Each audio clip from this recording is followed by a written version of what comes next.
Përshëndetje dashur miq të emisionit Avantazh. Sot do të flasim rreth një teme për gjuhësinë. Ka rreth 100 vjet, mos them më shumë, që gjuha shqipe po luftohet në mënyrën më të egër të mundshme. Dhe çuditërisht edhe sot kur predispozohet që të kemi një shtet konsoliduar, po shikojmë që kjo luftë është e pandërprerë dhe vazhdohet edhe me ritme edhe më të larta. Për të diskutuar dhe për të folur rreth kësaj gjuhe, ne kemi folur gjuhëtarin etimologun, zotin Agron Dalipaj në këtë emision për të bërë temën të cilën e keni edhe në ekran, rrëzohet teza e turqizmave në gjuhën shqipe. Përshëndetje dhe mirë erdhët zoti Agron. Përshëndetje dhe më vjen mirë që jam sërish këtu tek ju. Ashtu siç dihet, gjuha shqipe, siç e kanë thënë shumë autorë të huaj, po edhe studiues shqiptar, gjuha shqipe është nëna e të gjitha gjuhërave. Mirë, po çuditërisht së fundmi dalin dhe disa fjalor, si puna e këtij këtu, që fjalori turqizmave në gjuhën shqipe dhe shumë fjalor të tjerë të ngjashëm edhe me greqishte apo me gjuhë të tjera, të cilët me serbishte na nxjerrin rreth 33.000 huazime të fjalëve të huaja në shqipe. Si ka mundësi kaq të paaftë të jenë apo lëviz ndonjë diçka, por fillimisht do doja që edhe të na sqaroje disa nga të na faktoje me shkrim, disa nga fjalët të cilat këta i quajnë turke, kur ju mund na i vërtetoni që ato janë shqipe. Po, albanologjia tashmë është kthyer në një minjerë ari për interesat e disa shteteve që ne na rrethojnë dhe kemi një numër shumë të madh të botimit të fjalorëve me huazime në gjuhën shqipe. Duket kjo është një minjerë ari për disa akademik, të cilët mbase të nxitur edhe nga pagesa të majme, bëjnë fjalor me porosi dhe i botojnë dhe i nxjerrin edhe në titrat e Akademisë së Shkencave të Shqipërisë dhe Akademisë së Shkencave dhe të Arteve të Kosovës. Në qoftë se ne vazhdojmë që ta bombardojmë publikun shqiptar, fëmijët tanë, nxënësit nëpër shkolla, studentët, se shqipja është një gjuhë e mbushur me huazime dhe krijojmë një asimilim të heshtur. Nuk ka fare fjalë të vendit. Me fjalorin e fundit të turqizmat në gjuhën shqipe të profesorit dhe akademikut Bardh Rugova, shqipja arrin deri në 97% të fjalëve të saj të huazuara. Natyrisht ju falenderoj që më keni ftuar sot këtu për të folur për këtë temë, sepse ne mund të bëjmë gjën e dur dhe t'i tregojmë publikut që këta fjalor në fakt nuk janë shkencor, nuk janë të vërtet. Këta fjalor unë mendoj që janë porosi nga shtete të ndryshme dhe ajo që ne e quajmë albanologji zyrtare, në fakt qartazi duket nga veprat që dalin nga kjo albanologji zyrtare, janë vepra jo shkencore, anti-shqiptare, thellësisht antikombëtare. Fjalori i fundit është, si mund ta thuajmë, një gjëm edhe më e madhe në albanologji, pasi del me siglën e Akademisë së Shkencave dhe të Arteve të Kosovës, dhe ky fjalor mund të merret si referencë shkencore për ta trajtuar shqipen si gjuhë që s'ka fjalë të veta, dhe për t'i treguar botës që shqiptarët nuk kanë gjuhë të tyre. Është një fakt i ditur që Turqia, ne kemi thënë dhe në emisione të tjera, nuk ka më shumë se 600 vjet të kaluar që nga Perandoria Osmane, e cila ishte mbetje e mongolëve dhe u bën një organizim duke futur dhe shqiptarët brenda dhe bën atë që e quajtën Perandori Osmane, të mbështetur edhe në Evropa, por për të bërë këto që bërën, por së fundmi Turqia vetëm 100 vjet shtet ka dhe leksikun, gramatikën e Turqisë se ka bërë po një shqiptar, Sami Frashëri. Atëherë si mund të pretendohet që fjalët e turqishtes fjalët e shqipes janë të huazuar në shqipja kur mund të jetë krejt e kundërta? Si mund të pranohet kjo? Shiko, ne e dim që Turqia e sotme ka një ekspansion kulturor në Ballkan, dhe ndjehet që po kërkohen të rikrijohet Perandoria Otomane nëpërmjet kulturës turke që na vjen nga Turqia sot.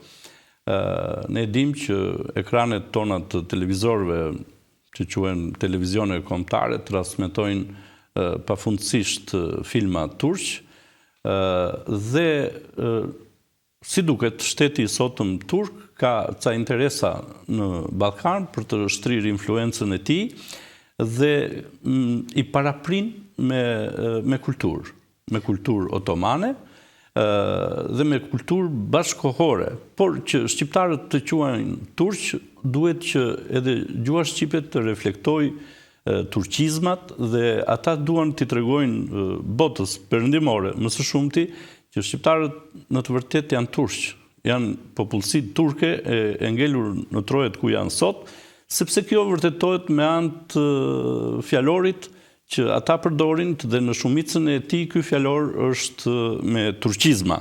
Prandaj dhe vjen ky fjalor i fundit nga Akademia e Shkencave e Kosovës, që t'i tregoj edhe turqëve, edhe europianëve, po dhe vetë shqiptarëve, që shqiptarët nuk kanë gjuhë të tyre, po kanë një gjuhë mballomash dhe të mbushura më së shumti me huazime turke, që do të thotë që dhe shqiptarët janë turq. Por e vërteta qëndron shumë ndryshe. Po pra, sepse është turqistja që ka marrë aq shumë nga shqipja dhe nga gjuhët e tjera. Turqistja nuk është në të vërtetë një gjuhë origjinale. Është një gjuhë mballomash. Po kush popull e ka folur, sepse në Turqi dim që janë shqiptarët elementi kryesor që përbëjnë shtetin turk, që janë mbi 25 milion dhe pse të asimiluar, janë kurdët në një shifër po të ngjashme, edhe pjesa tjetër armen, gjeorgjan, të mbledhur, të asembluar. Po kush është turk në Turqi? Kush është populli turk që e ka parafolur? Mongolët? Në qoftë se i drejtohemi librave historik, ne mund të gjejmë që përpara se të vinin mongolët në Turqi, Turqia banoi nga shumë fise që flisnin një gjuhë të përafërt me shqipen, dialekte të shqipes. Deri në Siri ke këto fise, edhe më tej se Turqia. Deri në Lindjen e Mesme. Kemi në gjithë veriun e Afrikës ngulmime shqiptare të shumta, të cilat nuk studiojnë dhe nuk kërkohen, por janë shumë. Dhe ajo që të prekim temën... Hanadoli. Ajo që të prekim temën e sotme është se në Turqin para se të vinin mongolët, ishin disa fise që flisin gjuhë prafërsisht si shqipja e sotme, ose dialektet e shqipjes, ishin lidët, ishin frigët, ishin hititët, ishin karjanët, edhe fise të tjera. Pra, kur erdhën mongolët në këtë territor, që sot është Turqia, gjetën gjuhën shqipe dhe ky substrat gjendet sot në turqisht. Shpesh mua më akuzojnë se si ka mundësi që këto fjalë të turqishtes të shpjegojnë nga shqipja. Ajo që nuk kuptojnë shumë njerëz është se shqipja ka qenë atje, ku sot quhet Turqi. Ka qenë gjuha e folur në atë vend, në variante të ndryshme dhe në dialekte të ndryshme, siç është dialekti geg, dialekti tosk, ka qenë dialekti frig, ka qenë hititët, karjët, kanë qenë lidët. Pra, kanë pasur një gjuhë në disa dialekte, po që ka qenë pikërisht bazë që ka qenë gjuha shqipe. Dhe shumë fjalë që i ka pasur ajo popullsia atje i kemi dhe ne këtu. Por janë fjalë të trashëguara të një gjuhe, të gjuhës më të madhe dhe të përbotshme të para antikitetit, që flitej rreth e rrotull detit Mesdhe, edhe më tutje në detin e Zi dhe deri në detin Kaspik. Dhe në kohët shumë të hershme, base kjo ka qenë deri atje ku janë malet Himalaj, sepse duke qenë se jemi një familje madhe gjuhësore, e cila në mira vite e njëjta gjuhë u shndrua në gjuhë të tjera, për shkak të, e kam thënë dhe herë të tjera, të daljes alfabeteve të ndryshme, dhe gjuha e folur u dhunua nga gjuha e shkruar, dhe gjuha e shkruar lindi gjuhë të tjera, por në analizë të fundit të gjitha këto derivojnë të gjithat e gjuha shqipe. Po është e njëjtë sikur ndër sot kemi gjuhën toske dhe gjuhën gege, të cilat është e njëjta gjuhë, po ka fjalë që i përdorim ndryshe. Për shembull gegët qumshit i thon tamël, kurse toskët i thon qumësht. e plot shembuj të tjerë që të mos zgjasemi. Këto quhen sinonime. Sinonime, po të kështu njëjtës gjuhë. edhe andej, ku flite dialekte të tjera të Shqipes, ka fjalë që i përdorin ndryshe, po kjo s'do të thotë se nuk janë Shqipe, sepse Shqipja është një gjuhë e gjithë folur dhe është një gjuhë e gjithanshme që përmbledh shumë skaje, është gjuhë e paskajshme. Por, mirë... Ju keni një fjalor për para, ju mund të shikoni dhe të më... Mund të shikojmë për shembull se çfarë fjalësh dhe mund të na i shpjegoni dhe ju me që se kemi dhe tabelën, se si ju i shpjegoni. Marim fjalën ahur. Këtu thot, vjen që nga persishtja, akzur, osmanishtje, turqishtje, ahir. Kthin përdhese e shtëpis ku mbahi bulmeti, dru, ushqimi i kafshëve e tjerë, regjistruar arbanas, ahar, arbanas, ahër, rosi, akur, ksilander, haur, dizdari, qyrhan. Ky përmendë disa autor, po këta autor ksilanderi Po, ju kuptova mirëfilli. Ahur, në fakt, është një fjalë që përdoret në Shqip. Dhe ne dim, unë kam përmendur dhe herë të tjera, që ahur, në fakt, është një, si të thuash, një kasole ku mbahen baktia, dhe kur bie borë, ato ushqehen aty brenda. Çfarë bën ahuri? Ahuri siguron dy gjëra. Siguron ushqimin për kafshët, edhe ruajtjen e tyre. Dhe në qoftë se fjalën ahur e lexojmë së prapi del ru dhe ha. Pra kafshët në ahur ruhen edhe han diçka që ushqimin e tyre në dimër. Kjo është mirëfilli një fjalë e Shqipes dhe është një anagram e Shqipes që tregon që ahuri shërben për të ruajtur kafshët dhe ato të hanë. Është kaq e thjeshtë. Po mirë, marrim një fjalë tjetër. Për shembull, ja shikojmë këtu axhamiu. Edhe kjo shpjegon.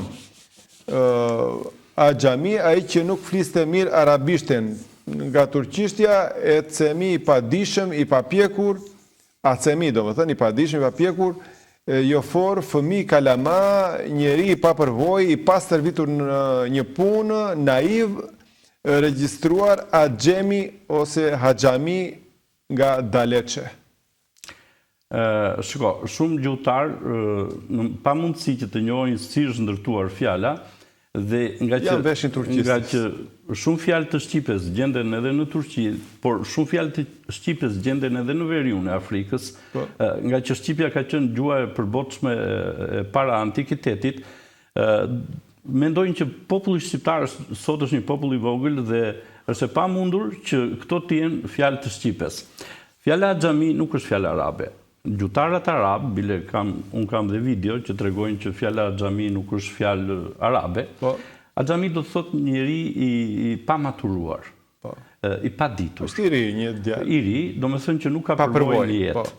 Dhe këtu ka rënë vetëm fonema në. Axhami në fakt është a,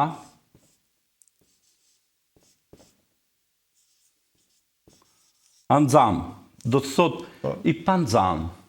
I paditur. I paditur. Kjo është kaq e thjeshtë. Pastaj në qoftë se do të shpjegonim fjalën nxam, do të thotë me nxa. Do të thotë i ditur. Por anxam, aja është mohuese, e përdorim të fjala anamendje, amulli. Do me thënë fonema a i mungon një p këtu. Panxam.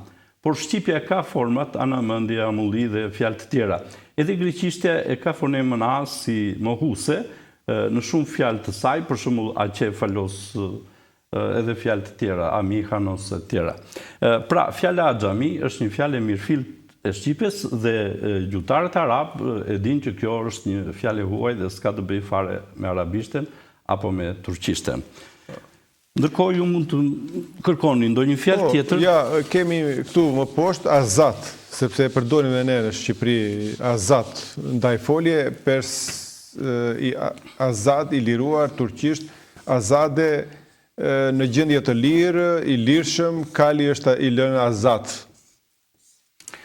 Një shembull për shembull. Azat do të thot hergjele, do të thot i lënë i lirë, i pakapur. Po. Dhe Po kështu e azat shpjegon do edhe të këtu. thot pa za. I pa I zën. pa zën, do të thonë I pa lirë. zamun. Është i lëshuar, do të thonë është në gjendje të lirë dhe i azat. Po. Është kaq shqip sa nuk e di, po gjuhëtarët edhe etimologët shqiptar, po edhe profesorët e gjuhësisë duhet të shikojnë paksa brenda fjalës, se si është krijuar fjala. Fjala azat tregon vetë që është një fjalë gegnishtes që do të thot pa za. Azat, i pa zën. Është kaq e thjeshtë dhe kaq e bukur. Po mirë, kemi fjalën mandal. Nga turqishtja mandal kapse, klap druri për të mbyllur derën. Kapse robash për ndërje në tel, regjistruar dhe si mendal nga Ksilander, përmendit e Ksilanderin këtu, Moldan nga Rosi e mandal, thot. Po. Kush është i vjetër dhe ka jetuar në fshat, e ka parasysh që dera nga brenda në një cep të saj kishte një mandal, e cila bënte ndalimin e hapjes së derës nga brenda, në mungesë të çelësit. Mandal. Dhe ajo në fakt është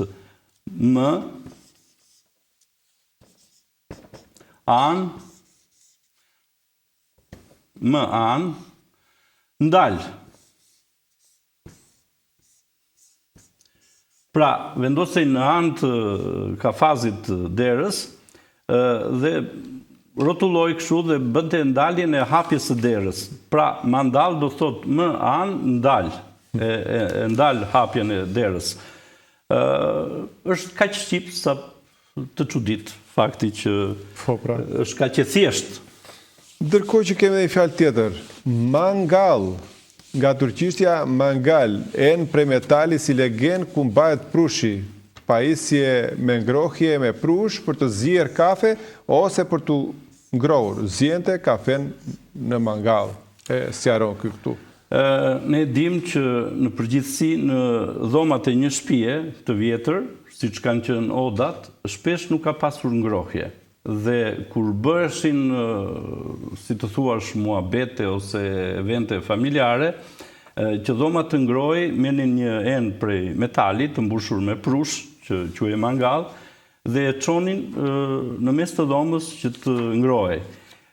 Kjo vegël, domethënë prushi që vendosej aty, kur fillonte të ftoj, e nxirrnin dhe e çonin diku ku kishte oxhak dhe mbushnin me prush tjetër, dhe kjo nuk është gjë tjetër vetë se një pajisje që mban gjallë. Mban gjallë prushin dhe sa herë prushi ftoi, sillnin prush të gjallë. Është një fjalë mirëfillte e shqipes, e cila shpjegohet brenda shqipes dhe në analizë të fundit fjala gjallë do të thotë gjallë që luan. Në qoftë se ne do të shikojmë se fjala thëngjill për shembull është të ngjallë, sepse ngjallet, ose kongjill. Këto janë për shembull si qymyri i drurit, që në gjuhën popullore i thonë thëngjill ose kongjill, i cili mund të fiket, pasi e kemi përdorur, dhe mund të ngjallet prap. Dhe thëngjill është të ngjill, të ngjall. Kongjill është ka ngjallet. Dhe kështu të fjala mangal do të thotë që ne e mbajmë gjallë prushin. Është një fjalë kaq e thjeshtë e shqipes, të cilën vetëm gjuhëtarët shqiptar nuk e kuptojnë. Po mirë, kemi edhe një fjalë tjetër këtu, bajat. Një ndaj folje turqisht bajat, jo i e freskët, i ndënjur që ka humbur freskin pasi ka kaluar koha, i e mërzitshëm që përsëritet shpesh, që nuk është interesant, je bërë bajat. Fjallën bajat e hasim në shumë gjuhë balkanike dhe e hasim edhe në greqisht dhe shkruhet në greqisht, shkruhet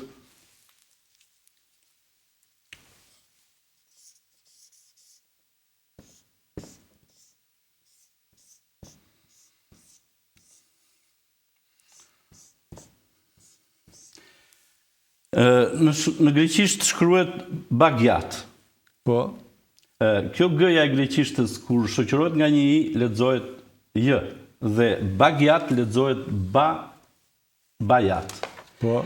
Por bagiat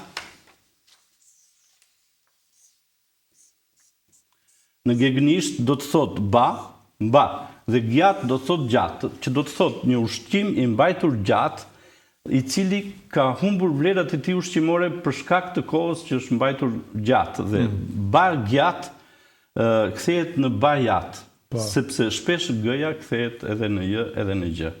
Pra, është një fjalë e mirëfillt e shqipes që është shkontarizuar me dashje nga akademikët tanë të gjuhës, të cilët ose nuk e kuptojnë gjuhën ose e bëjnë me qëllim shkontarizimin e fjalëve të shqipes.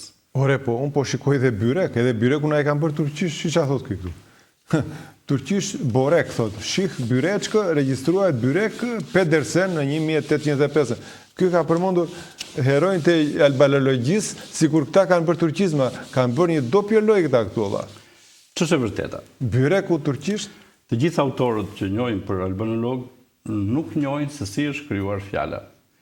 Dhe në këtë mishmash gjuhësor, edhe mund të kenë kur figurat mëdha dhe që jemi mësuar që mbahen si të mëdhenj të gjuhësisë, por në fakt kanë qenë njerëz që nuk kanë ditur se si krijohet fjala. Në një farë mënyrë shumica e të huajve nuk kanë faj. Po s'ka se janë shqiptarë, se kanë përdorur atë gjuhë.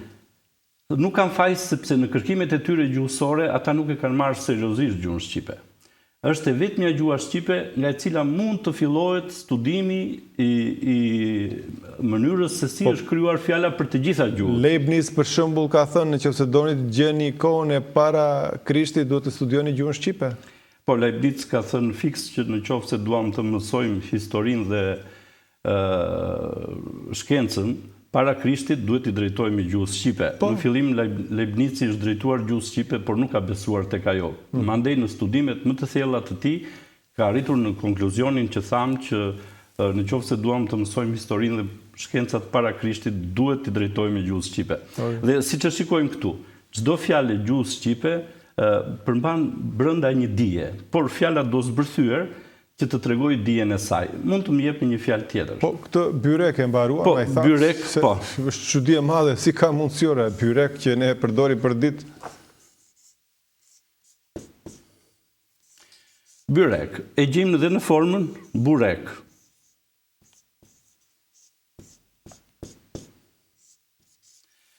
Ç'është byreku? Në qoftë se dikujt i vëmë një byrek përpara, një tepsi, byrek, ai shikon që është një byrek, por ai nuk e di nëse është një byrek me gjiz, është një byrek me lakra, është një byrek me fasule, apo është një byrek me mish. Apo jo? Po. Pse nuk e di dikush që i vën përpara një tepsi, një byrek, të papur, të paprerë. Sepse ajo çka është brenda është e mbuluar. Te fjala burek, në qoftë se bëjmë rotacionin RL, siç themi arbitër, këtu në vend të burek del bul e ka. Do të thot mbul, mbuluar e ka. Pra, fjala byrek do të thot është diçka që është e mbyllur, e mbuluar, por që ka një gjë brenda, ka gjellën brenda. Shqipja e ndan fjalën byrek në kuptime më të vogla, minimale, të paktën e ndan në 3 kuptime, ndërsa në turqisht fjala nuk ndahet në kuptime të tjera. Është një parim në etimologji që thotë që etniciteti gjuhësor i një fjale i takon gjuhës në të cilën ajo tregon etimologjinë e saj. Po me forta është se në turqisht ky nuk e përmend se çfarë do të thotë, thjesht është e regjistruar burek dhe kaq.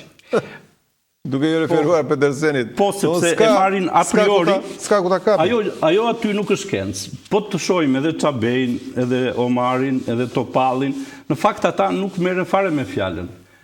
Shi çaj gjitha këtu, çaj thot. Edhe çajin e kanë marrë na turqishtja, si ka mundësi molla. Shi çaj thot, çaj turqisht, pije e ngrohtë me ujë të valuar nga çaj apo bimë të tjera. Dua një çaj lulesh, i kam pirë 2 çaja të mirë, po kjo çajtore do të regjistruar dhe në çaj Buseti, çaj Danllëk e tjera, po që si janë vetëm çaj bëhet vetëm këtu në Epirolla, në zonën e jugut, këtu në Gjirokastë. Ky është një fjalor i akademikut Bardrugova. Akademiku Bardrugova nuk njeh se si gjua e mërton realjet, sendet dhe fenomenet. Ç'është çaj? Çdo bimë të cilën ne e zgjejmë dhe e bëjmë çaj, funksioni i zjerjes çfarë ndodh? Është qeliza bimore.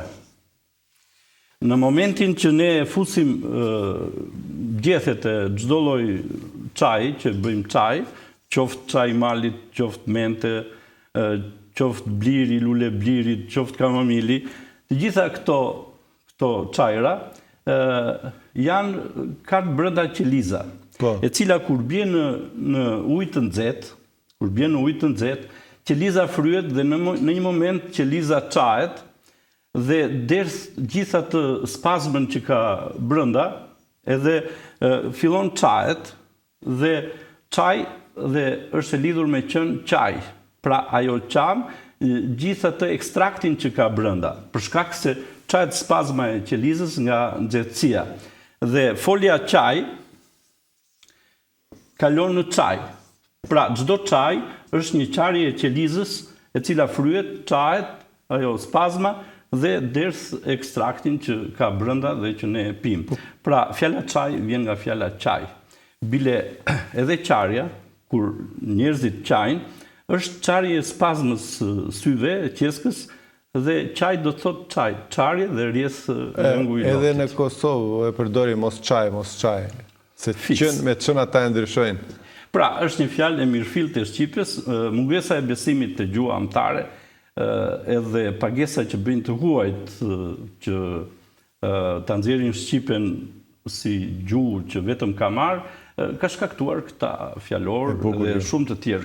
Nga këta është gjithë sistemi albanologjik që punon për ta shkontarizuar shqipen fjalë për fjalë, edhe ky fjalor i Bardrugovës synon të njëjtën gjë, edhe fakti që këta nuk përballen tregon që kjo është një punë e paguar mirë, por në dëm të shqipes dhe të kombit. Megjithatë, ai do të thoshja është që çaji është një bimë që rritet vetëm në Shqipëri, mo zotri, s'ka vend tjetër. Çaji është bima më natyrale i shqiptarëve, s'ka nga ne ka dalë. Fiks. Mund të kalojmë në një fjalë tjetër? Ja, shikojmë tu çengeli, që e gjuaj nga persishtja çengal, turqisht çengel grep hekuri, grepi trash hekuri, me maj të kthyer që përdoret për të varur diçka.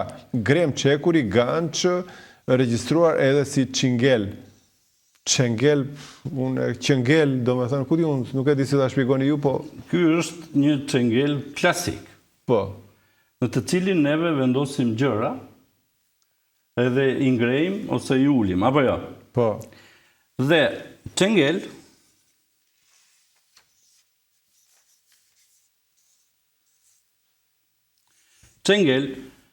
më shikoni me kujdes. Po. Kjo çëja e bërë që është qengel. Qengel gjërat. Po. I var atje për t'i ngritur ose për t'i ulur. Dhe fjala ngel është kemi N, G, L.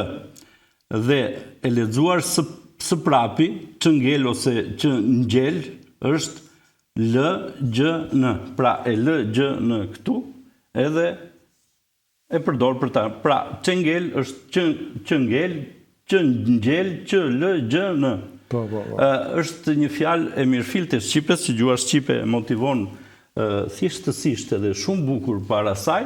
Është një fjalë që u tregon gjuhëtarëve që fjala është krijuar kështu, është krijuar brenda shqipes. Që një gjuhëtar të pretendojë që kjo është fjalë turke, duhet të na shpjegojë se si është krijuar kjo në turqisht. Në momentin që gjuhëtari fshihet, se shumica e këtyre si Bardrugova dhe të tjerë, këta janë gjuhëtarë që fshihen. Këtyre nuk u hynë në punë doktoraturat që kanë, tituj që kanë, kur vjen puna për t'u përballur. I vetmi moment që këta nuk mungojnë, është momenti kur marrin paratë për të bërë një vepër antikontare.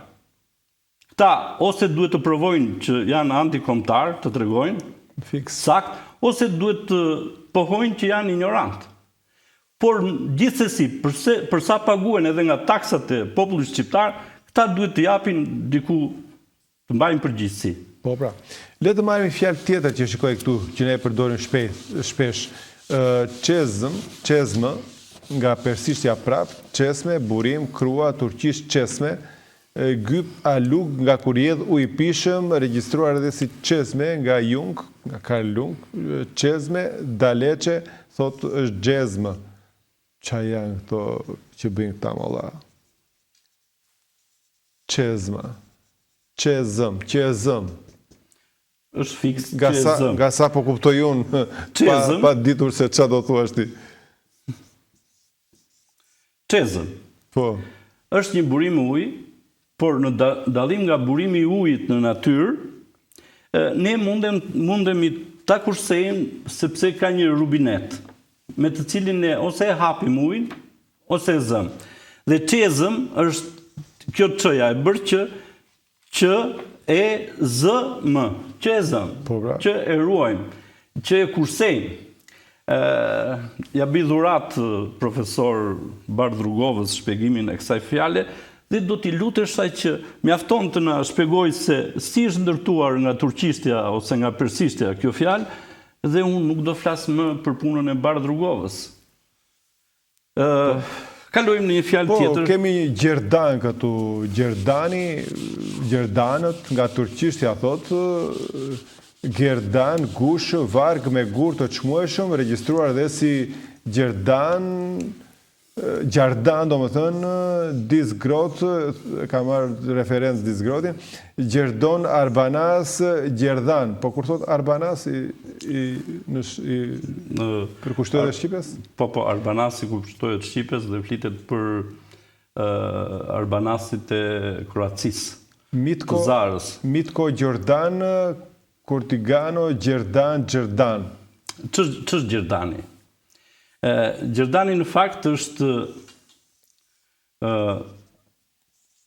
janë ca ruaza me një vrim në të cilën kalon një pe ose një fillis pajnë dhe këto vendosen në radhë. Dhe fjala Gjerdan do të thotë Gjrd, Gjerdh, Gjerdan. Tani fjala Gjerdh vjen nga fjala gardh.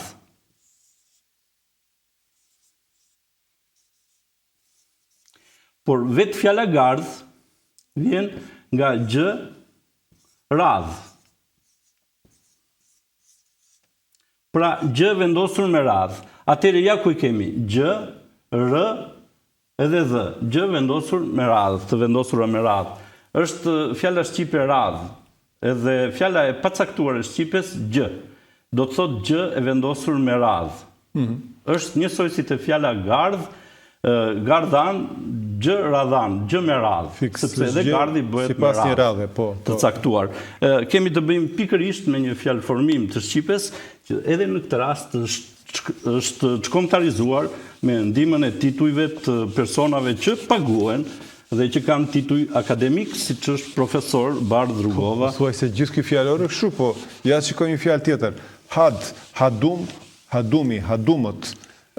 Hadim, shërbëtor, thot nga turqishtja, hadim, eunuk, jo formuese, eunuk njeri tredhur, njeri pa herdhe, regjistruar dhe si hudum, hadëm, adum, daleçe, ka përdorur si referencë ky, hadën han, që hani e ka thënë hadën.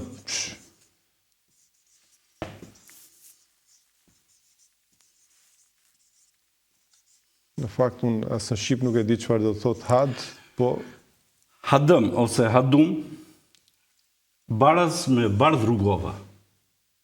Pse baras me Bardh Rrugova? Ju e dini që Bardh Rrugova është profesor i gjuhës shqipe, është dhe antar i Akademisë Shkencave të Kosovës. Po. E gjithë puna e tij shkon dëm.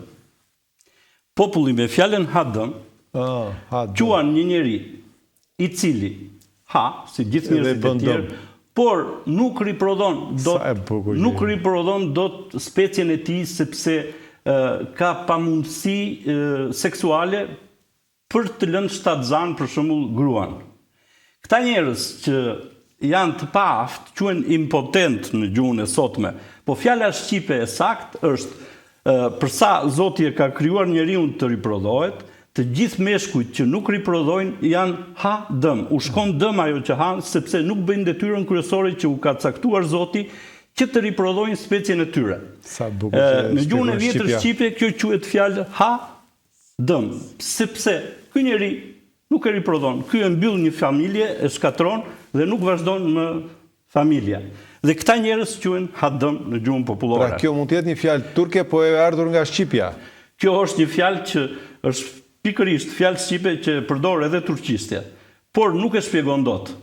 Dhe Bardh Rugova është një profesor hadëm, sepse e gjithë puna e tij bie kur ne shpjegojmë që këto fjalë që ai quan turqisht, ai mund të ketë dhe fëmijë, po në kuptimin figurativ, si profesor i madh që është dhe si akademik, ai është një hadëm i albanologjisë sonë zyrtare dhe nuk është i vetmi. Krahasim i goditur.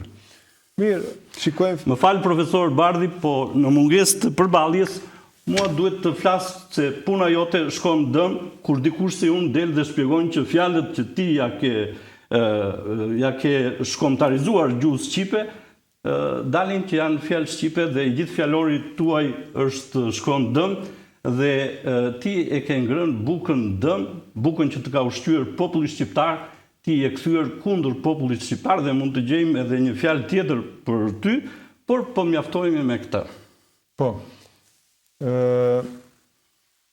Kemi një fjalë tjetër këtu që thot hazër, ndaj folje hadir i pranishëm, nga turqishtja hazir i gatshëm, jo formuse, i gatshëm, hazër e ke drekën, regjistruar dhe si azër ose hazer. Ju kuptova. Është një fjalë e mirëfillt e shqipes. Hazër do të thot gati. Në qoftë se ti shkon në pyll, për shembull e zëm se shkon në vendet afrikane ku ka dhe pyje me banane. Dhe ti mjafton të zgjasësh dorën dhe këput 2 banane dhe i ha. Dhe ti je në një vend që natyra ti ka bërë gjërat gati. Mjafton të zgjatësh dorën, zër edhe ha. Pra, shqipja ha zër ka kuptimin ha, zër. Pra, ti gjen fruta të gatshme, gjen ushqim të gatshëm dhe mjafton ta zësh dhe ta hash. Është kaq e thjeshtë. Po, pra. Edhe me këtë fjalë përshëndes profesor Bardh Rugovën. Kemi fjalën jamake këtu. Është një fjalë tjetër që është në këtë fjalor. Dhe shikoni si e spjegon këtë fjalë. Fjala jamak, ja. Nga turqisht, ndihmës, jamak ndihmës në kuzhinë, lloj vorbe thot, jo formuse, po që e madhe prej balte që përdoret për të zier gjellë. Po, është e vërtet. Fjala jamake, në fakt, kur kam qenë i vogël, mbaj mend që kemi pat jamake në shtëpinë tonë, dhe jamakja ishte një enë prej bakri, e cila kishte një vjegës këtu, dhe varej në oxhak në një zinxhir, dhe në varësi se sa afër zjarrit e donim për të bërë gjellën, për të zier fasulet, e vendosnim në hallka të ndryshme të zinxhirit, që gjella të bëhej me avash. Dhe jamake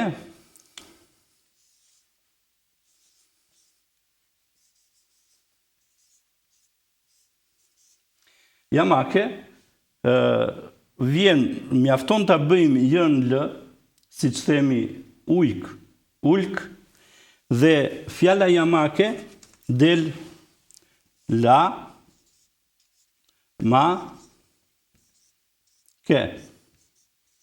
Që do të thot lart, mbahet, ma, ka, ma, la. Ka e mban lart e varur në zinxhir Pra, jamakja ishte një enë e cila varej lartë dhe mbaj lartë. Është kaq e thjeshtë. Është një fjalë e mirëfillt e shqipes. Kemi një fjalë tjetër që këte përdorin shpesh në shqiptarët, kafaz, kafazi, kafazet. Dhe kjo thot nga persishtja, qafez, kuvli, turqisht kafes, objekt i mbyllur me thupra, tela e shufra metali, zogj, kafsht e egra, kafazi zogut, kafazi tigrit, dollapi thurur me shufra ekuri, arjeteli, ku mbahen ushqime, kapak të dritares nga drasat e shufrat e ekurit, dritare me kafaz, objekt i mbyllur me shufra ekuri që vihet në një rigë të sporteve luftarake, boks e tjerë që krijohet bindja se sportistët nuk mund dalin. Çfarë thot ky molla? Që janë këto që thot ky molla? Regjistruar dhe kafaz nga Daleçe, thotë Voskopojari, kafes, Rossi, kavez, Arbanas, kafes. Ç'është kafazi? Kafazi është diçka e ndërtuar me thupra teli ose me thupra pemësh dhe brenda tij ne mbajmë çfarë? Mbajmë një papagall, mbajmë një zog, ose në qoftë se është kafaz hekuri, mbajmë një luan, një tigër, apo jo. Çfarë ndodh? Në këtë rast, gjuha emërton karakteristikën kryesore të kafazit. Kafazin e na lejon ta shikojmë shpendin që është brenda ose kafshën që është brenda, apo jo. Atëre, ne dim që f-ja dhe p-ja këmbejnë me njëra tjetrën, siç themi fshe, pshe. Atëre, kafaz, f-ja e bër p, del ka, pa, pra ka shikoj, diçka që është e zënë, e mbyllur. Dhe ka, pa, z, pra ka shikoj diçka që është e zënë, e mbyllur, e kapur. Pra, ne kafazi na lejon të shikojmë gjën që është mbyllur brenda, që është zënë brenda. Fjala kafaz është një fjalë e mirëfillt e shqipes dhe edhe me këtë rast unë përshëndes profesor Bardrugovën të na japi një mendim ndryshe ose të na shpjegojë se si është krijuar në turqisht ose në persisht fjala kafaz. Çudi e madhe. Kemi fjalën karshi, një ndajfolje turqishe thot ky mjeshtri, karshi, karshia, ballë për ballë thot. Karshi. E quan edhe këtë fjalë një ndajfolje të turqishtes. Shiko, fjala karshi. Po.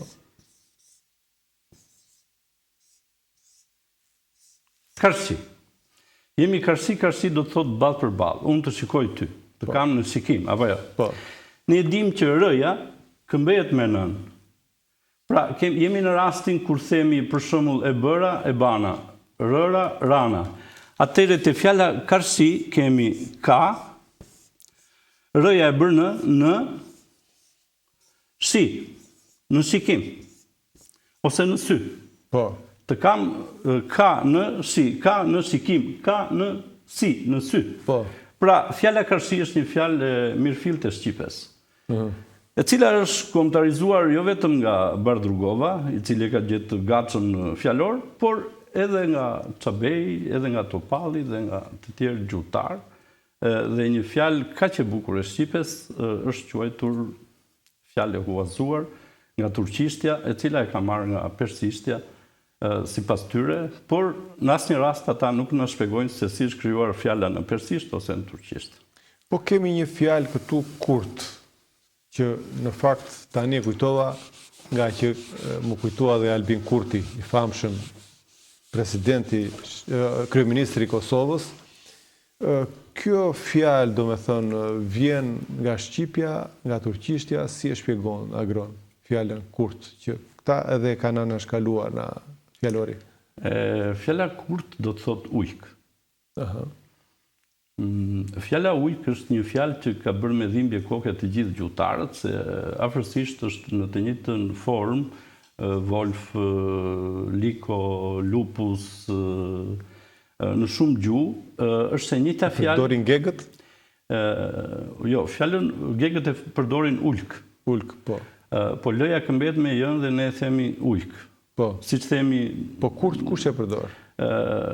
Kurt është një fjalë që mbase është përdorur nga këto fiset, në lidët, frigët, karjet.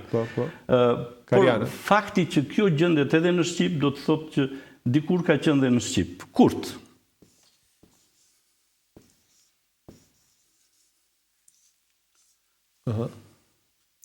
Në fakt, këtë fjalë do t'ja bëj dhuratë kryeministrit të Kosovës, Kurtit, që ai të mos mendoj që është një fjalë turke. Në fakt, fjala është fjalë e mirëfillte shqipes. Ujku është një kafsh. E kam parë një emision, një dokumentar për ujqërit. Ujku nga vakti i fundit mund të rri 40 ditë pa ngrënë. Kafsh e urtë. Derisa të gjej prehën tjetër. Çfarë ndodh? Kur ujku ha, ai e harxhon ushqimin që ka në stomak, por ka një parastomak, në të cilin ruan 2 kg mish. Dhe atë e përdor si serum pika për energjinë e ditës për 2 muaj. Dhe ky parastomak i jep energji për 2 muaj nga 2 kg mish. Pra ka një sistem tjetër tretës i cili bën të mundur të ruaj. Prandaj ujku është shumë i uritur dhe kur bie ujku në tufë, nga që është shumë i uritur mund ta çaj të tërë tufën. Sepse mendon të siguroj ushqim për një kohë të gjatë. Kur dikush që është i uritur dhe ulet në tavolinë dhe ha me shpejtësi, ne themi që ul dhe ngri si ujk. Pra nuk e krahasojmë me një kafsh tjetër, por për shkak të urisë të madhe që ai ka, ne e krahasojmë me ujkun. Dhe kurt do thotë që është i urtuar për të ngrënë. Gjyshet tona thoshin jepu fëmijëve se janë urtuar për të ngrënë. Fjala urt është e lidhur me fjalën urs. Sepse në mungesë të ushqimit, stomaku prodhon acide, të cilat na djegin, janë ato që prodhohen në orarin e caktuar dhe ato janë për të tretur ushqimin që do ham. Dhe nëse ne ham rregullisht dhe na vjen orari për të ngrënë, stomaku jon prodhon lëngjet. Dhe këto lëngje fillojnë na djegin në stomakun dhe shkaktohet ursi. Dhe kurt do thotë që është i urtuar, që është i uritur. Po të marrim fjalën ujk.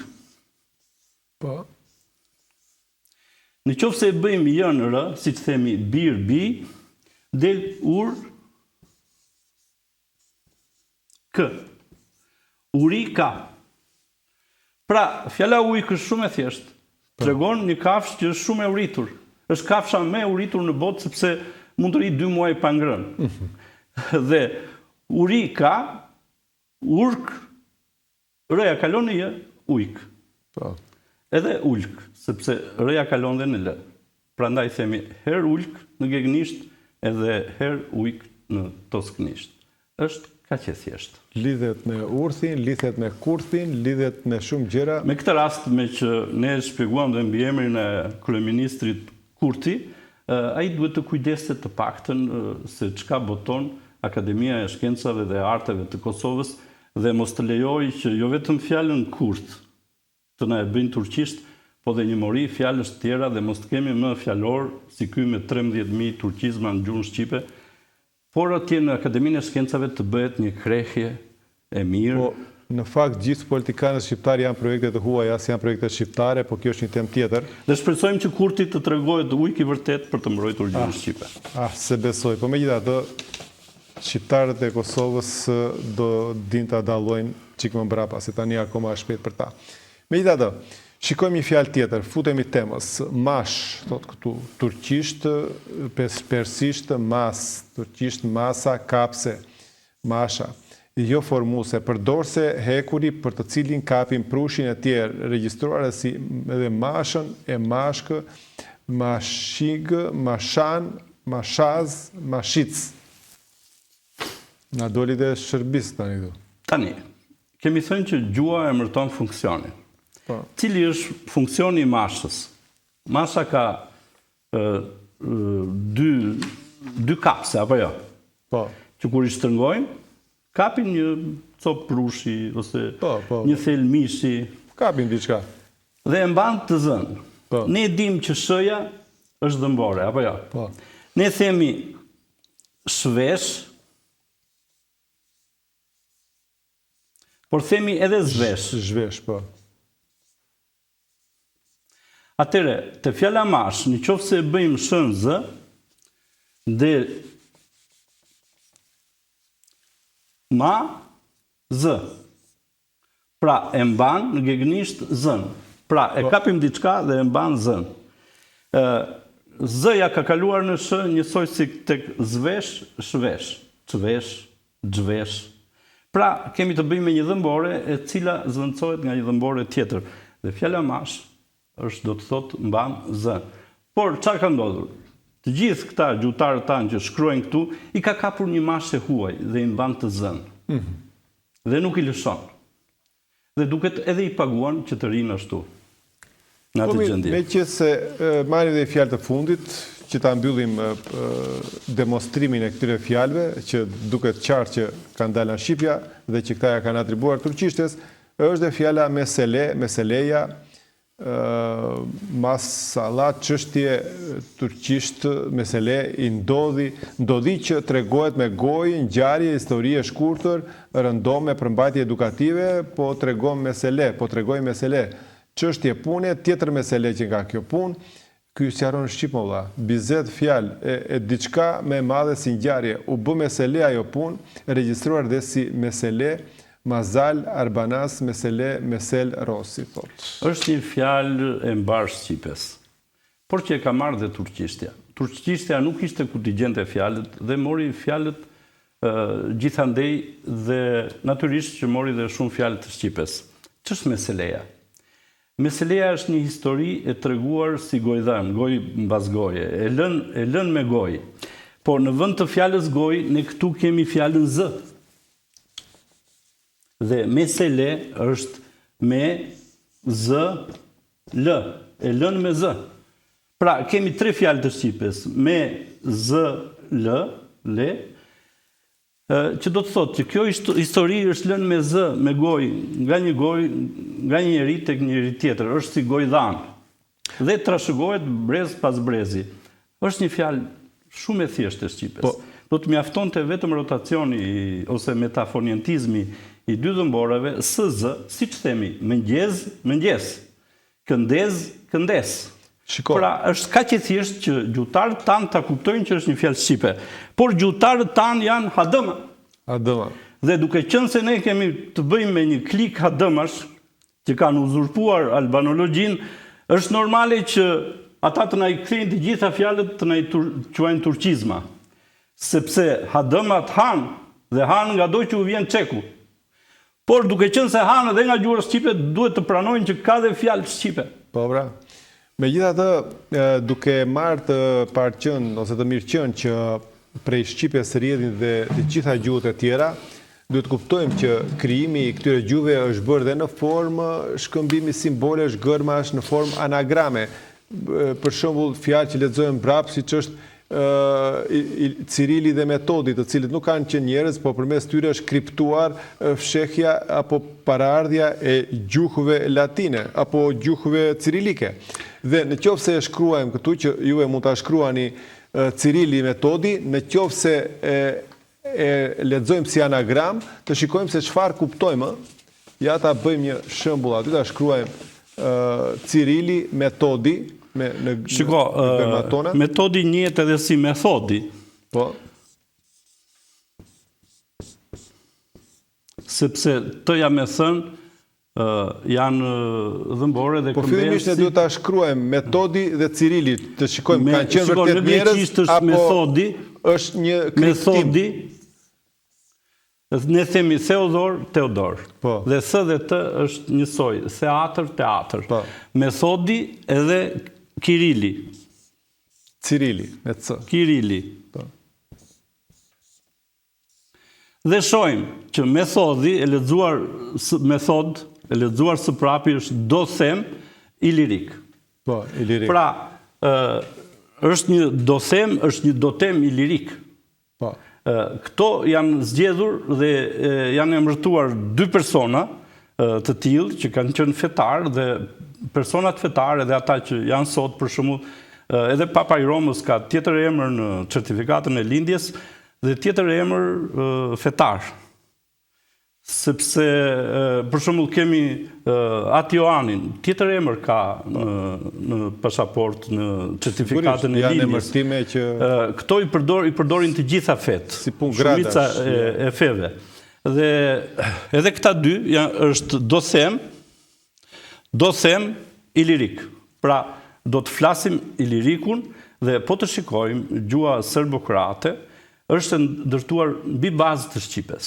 Një fjalori im i ardhshëm etimologjik do të jetë ai për serbishten. Të gjithë këta që thonë që Shqipja ka marrë shumë nga serbishtja, në fakt në shumicën e tyre ato janë fjalë që serbishtja ka marrë nga Shqipja dhe që do t'i shihnin në një fjalor timin të ardhshëm për etimologjinë e gjuhës serbe.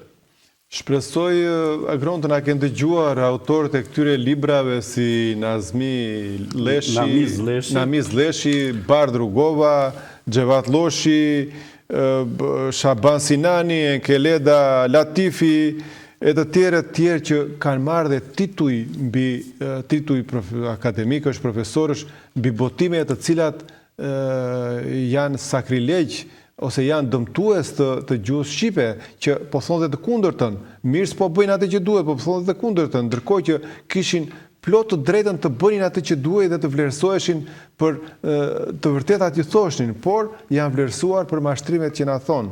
Shpresoj që mësuesit e gjuhës në shkollat e vjeçare, në vjeçare, t'i kenë këto referenca dhe mos të mësojnë brezave të rinj, sharlatanizma apo mbrapshtësira të cilat koha do vi një moment shumë shpejt, do t'i vlerësoj dhe do t'i dënoj dhe këta njerëz do shkryen në anën e errët të historisë.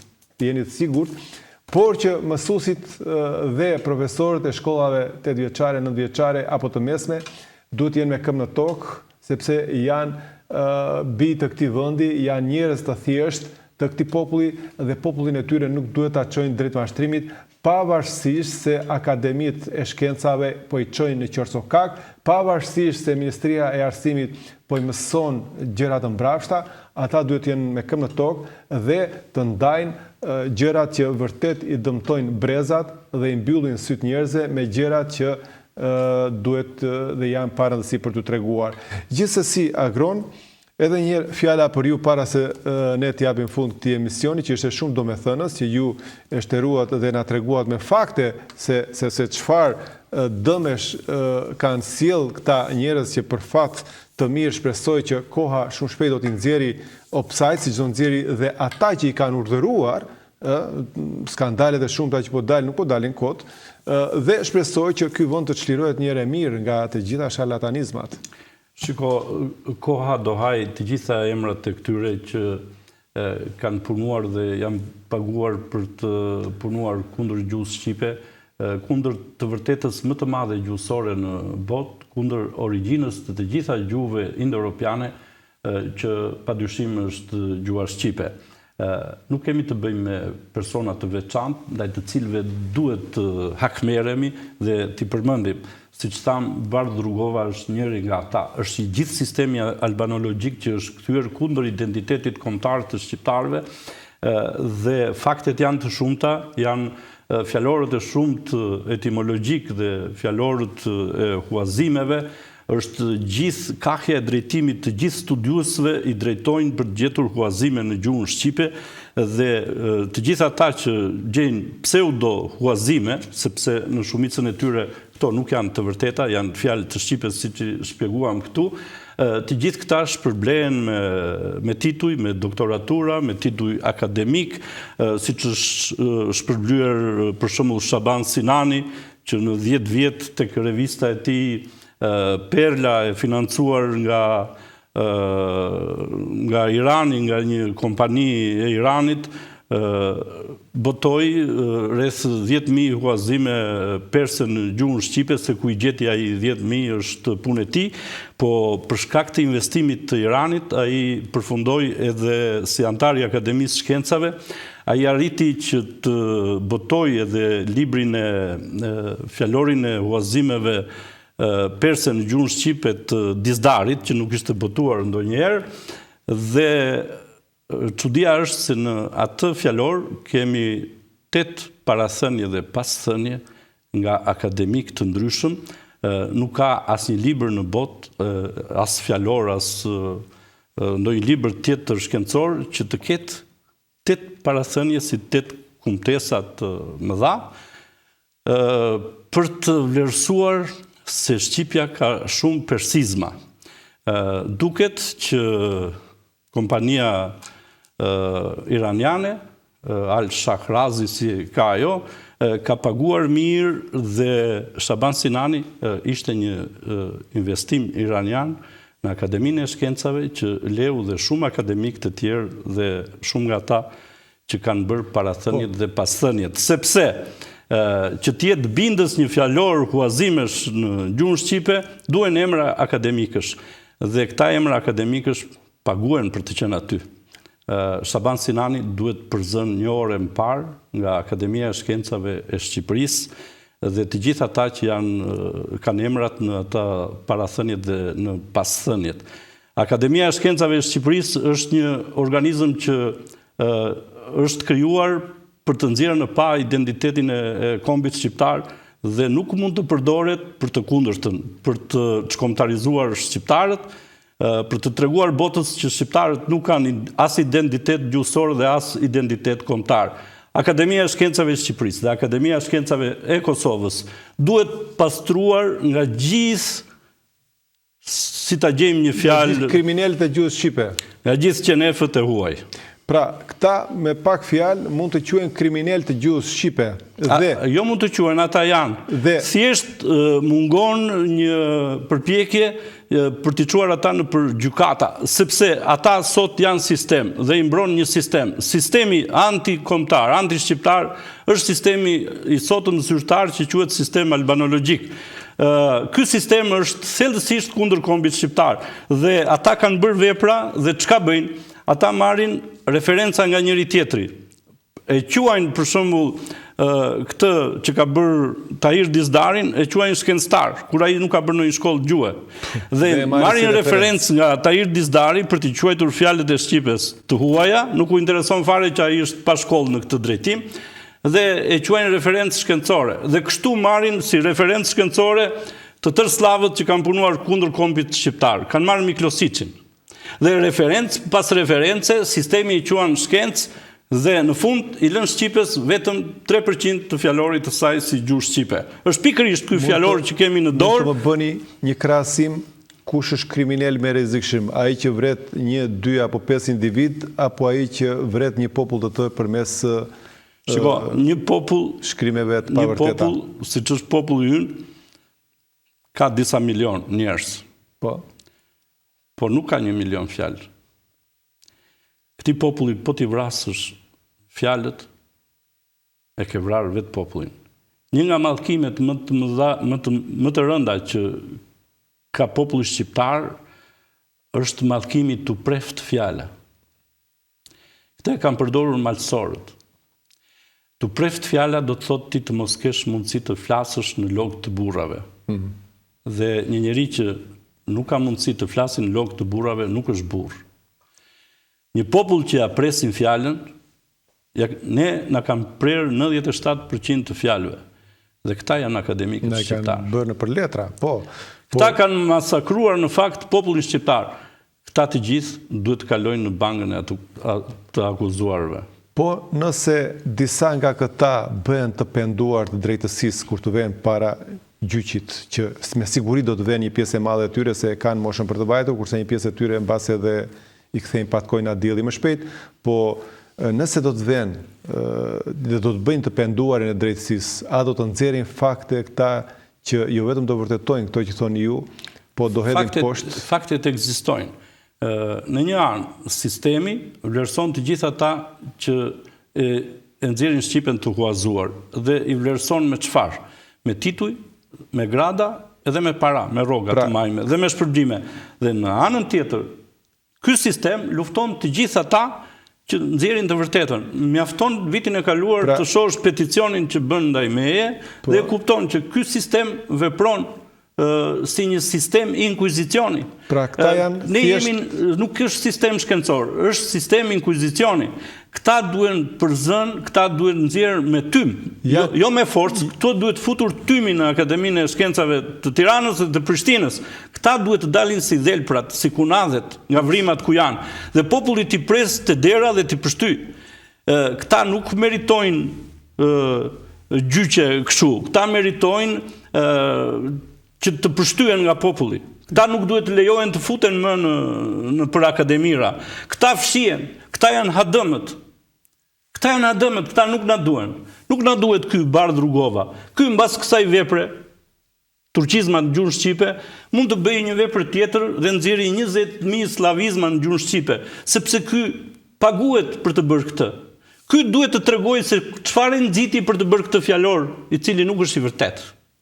Pra janë kriminal të pa akuzuar në shtetit, po të akuzuar në njerëz të thjesht, por a mund të bëni ju në SPAK një kallëzim për këto krime që këta i bëjnë, sepse ky është krim edhe më i rëndë, sepse një kriminal që bën një krim, bën një vjedhje ndaj kombit e kështu dënohet në SPAK edhe përndiqet, por ky është një krim që po dëmton gjithë kombin shqiptar ku do ndodhet brenda dhe jashtë trojeve.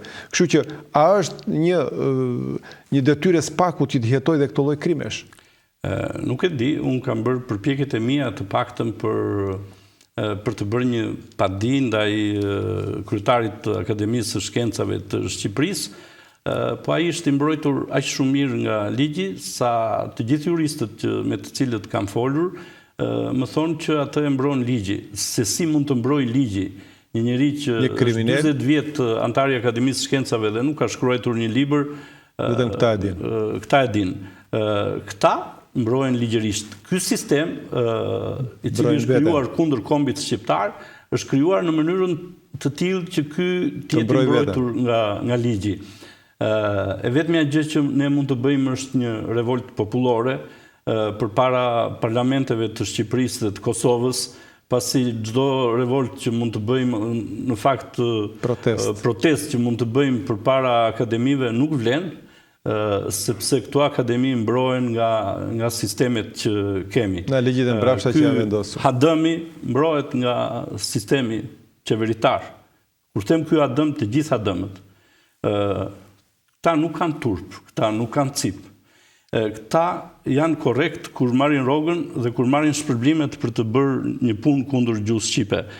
Unë kam thënë dhe herë tjetër, akademik shqiptar është çdo njeri arsimuar mirë, i cili kur paguhet punon dhe kundër kombit vet. Dhe ja ku kemi Bardh Rugovën me veprën në fjalë që punon kundër kombit vet.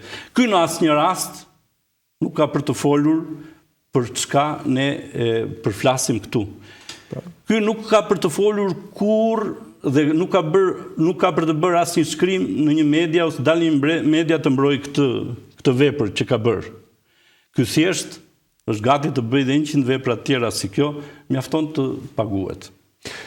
Mirë, unë të falenderoj nderuar që ishe pjesë e këtij emisioni, të falenderoj që kemi bërë tërë sqarime edhe këtë emision. Shpresoj që për disa kohë të na vini prapë në studio dhe të flasim dhe për emisionet të tjera. Unë do të dëshiroja që me kamerën tuaj të vinim në Universitetin e Prishtinës dhe ju t'i merrin një intervistë këtij hadëmit. Me gjithë qef, nëse antar i Akademisë së Shkencave të Kosovës, do të vija pa hezitim fare. Sepse do ishte një vepër e mirë në mbrojtje të gjuhës shqipe. Edhe nëse ky nuk e jep një intervistë, heshtja e tij flet. Por kjo duhet realizuar. Po, patjetër. Unë ju falenderoj që ishit në studio sot, zoti Agron. Gjej rastin të falenderoj publikisht Agron Dalipaj për këto vepra që ai na sjell, për këtë stërmundim që ai po bën, edhe pse kundër rrymës, edhe pse duke tërhequr një inspirancë të madhe si shumë prej shqiptarëve të tjerë që po mundohen të kontribuojnë për kombin. Gjithashtu dua t'i falenderoj dhe ju dashur miq që na ndoqët deri këto momente. Do të shihemi përsëri në emisionet e ardhshme. Deri atëherë kalofshi mirë dhe mirupafshim.